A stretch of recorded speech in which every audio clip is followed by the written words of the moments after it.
ሰላም ናት አይደለች? ከምርሽ ነው? ሰላም ናት አይደለች? አስመርምረሽናል? አዎ ዳጣ ምላስሽን አውጪ። ውሃ አሁን የምትፈልጊ ከውጭ ልጅው ጋር ዳሪያት እና ትዳር እያልክ ነው?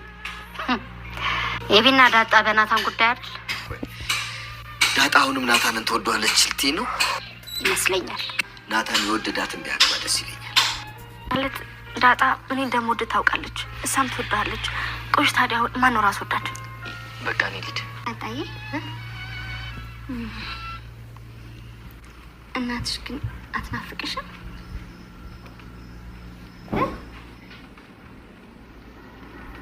ሰላምዬ ጠርታ ዳጣን ጥያቄ ጠየቀቻት።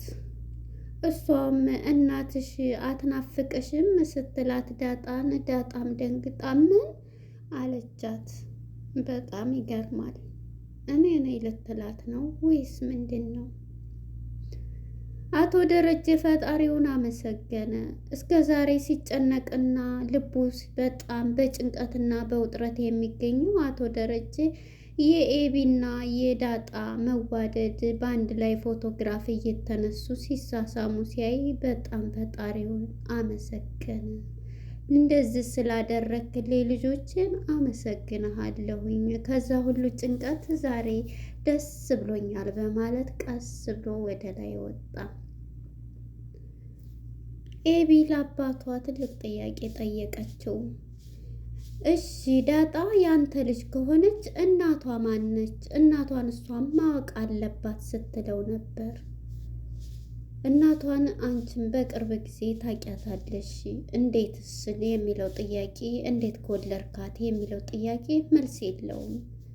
አይኔ ነው ያሳሳተኝ፣ አይኔ ነው የወሰለተብኝ በማለት መልሱን ለኤቢ ነገራት።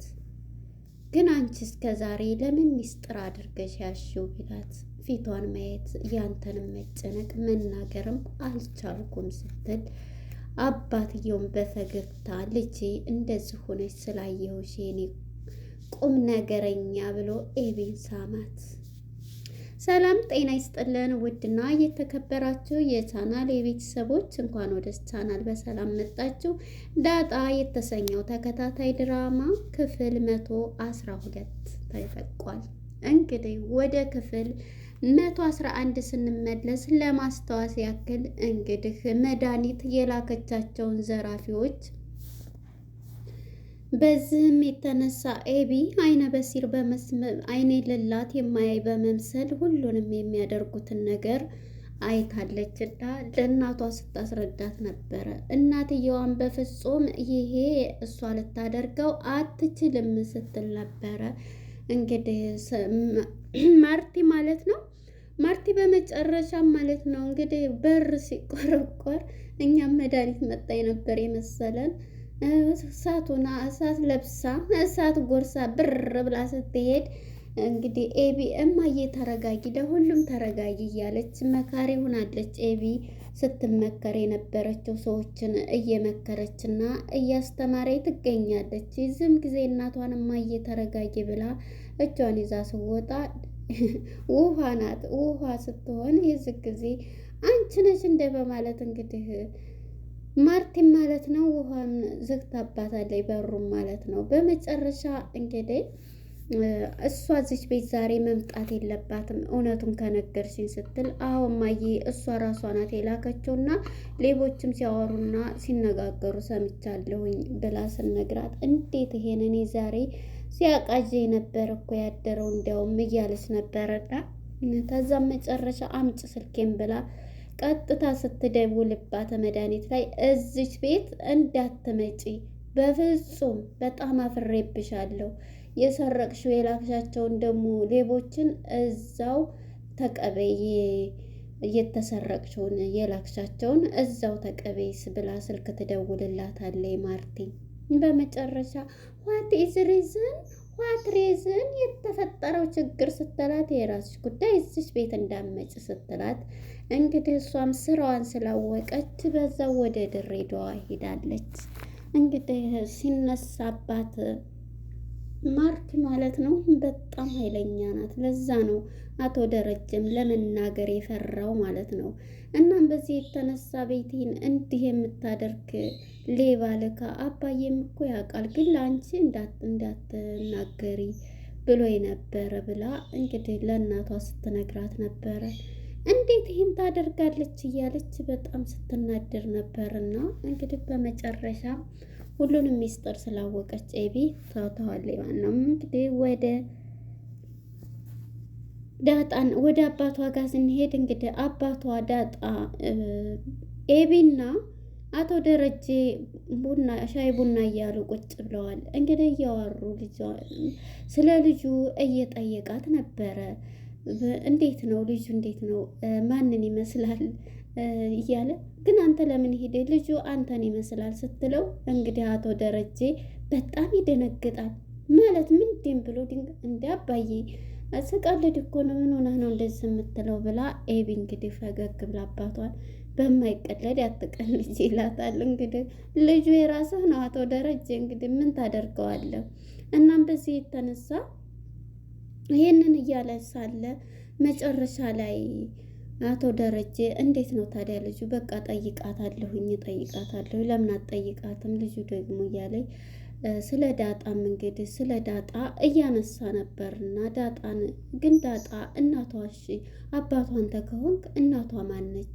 እንዴት ተወለደች? እያለኝ ጥያቄ ከማን ወለድካት? ጥያቄውን ስደረድርበት እናቷን በቅርብ ቀን ታውቂያታለሽ አንቺም እያላት ነበርና አቶ ደረጀ በመጨረሻ እንግዲህ እሷም ይሄንን እያላት እሺ ግን እኮ ወንድም ሆኖልን ወንድም የለኝም፣ ስለዚህ ወንድምም ሆናለኝ ኑሮ እያለኝ አሁን ላይ በጣም ጥሩ እያሰበች ነው ያለችው ማለት ነው ኤቢ። እናም ወንድም ራሱ ስለሌለ ወንድሜም ብትሆን እያለ ነው። ወንድም እንግዲህ እንዴት ተወለደላት አታውቅ። በመጨረሻም እሺ ሂጅ አያታለሁ፣ በቅርብ ቀን ደግሞ እናቷን አንቺም ሁላችሁም የምታወቅበት ትንሽ ጊዜ ብቻ ስጪ ብሎ ኤቢን እንግዲህ ለምንድን ነው ግን ይህን ሁሉ ሚስጥር ይዘሽ ቁጭ ያልሽው ሲላት ነበር።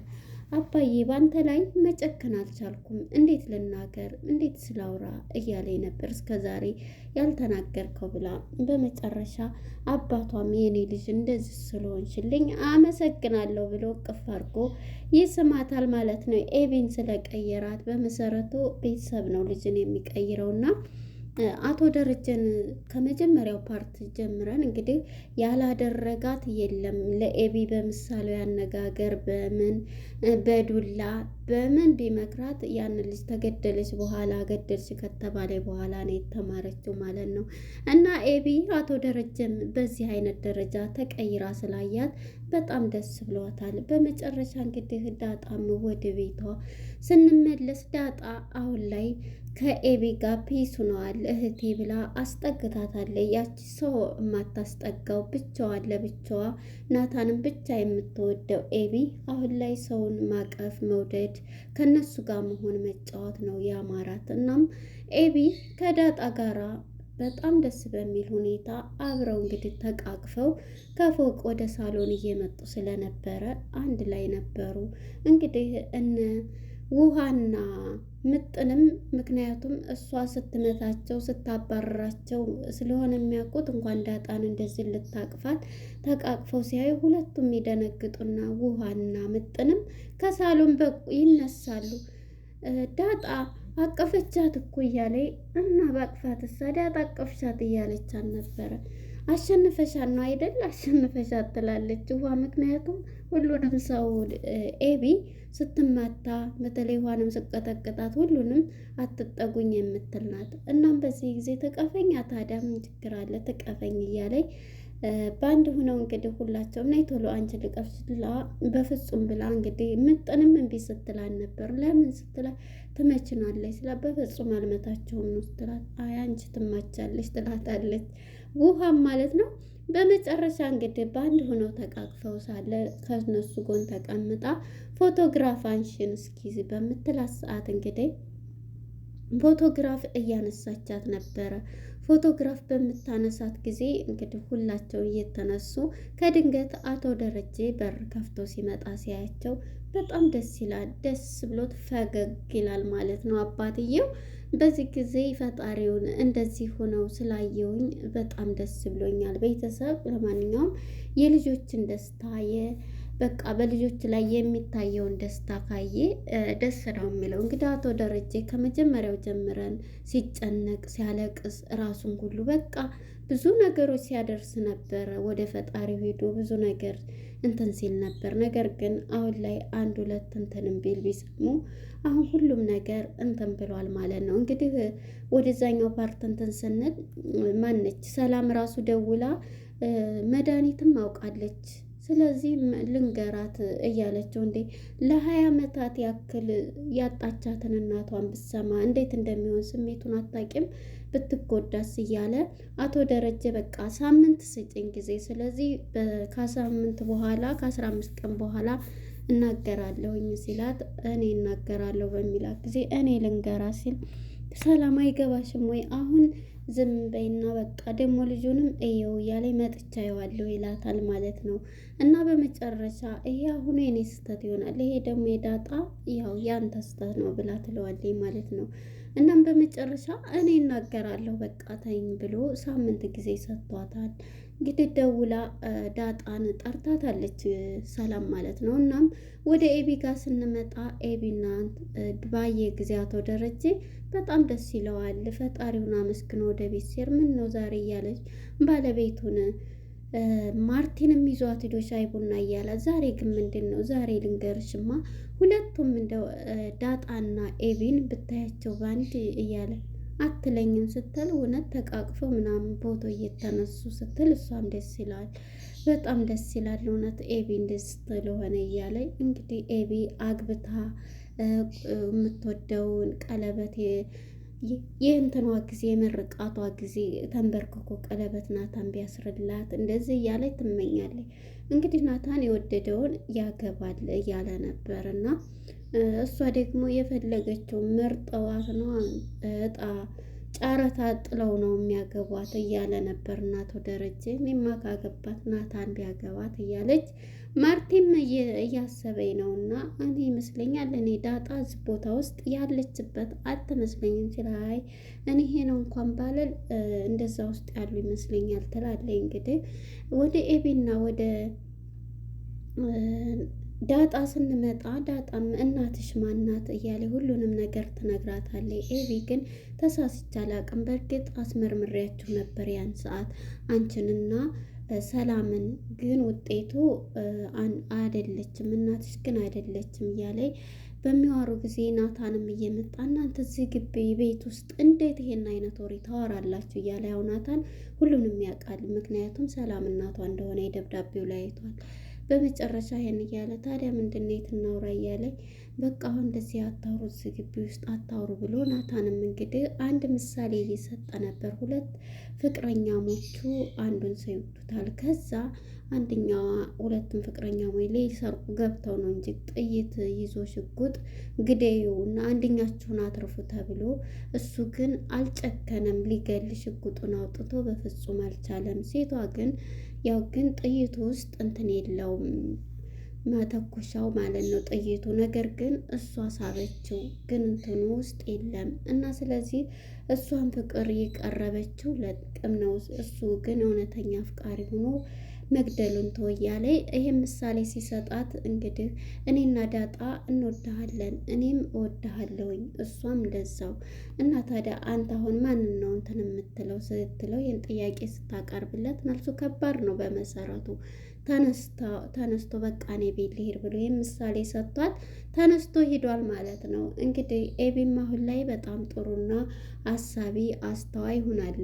ሁለተኛ ደግሞ ናታን ዳጣን አፍቅሮ ነበር። ነገር ግን አንቺ ራስሽ ላይ ስሪ ራስሽን ቀይር እያላትም ነበረ ኤቢን ማለት ነው። አሁን ላይ እንግዲህ ናታን በሁለቱ ተይዟል። ማንን እንትን ሊል ይችላል ወይ ሁለቱን የሚተዋቸው ማለት ነው።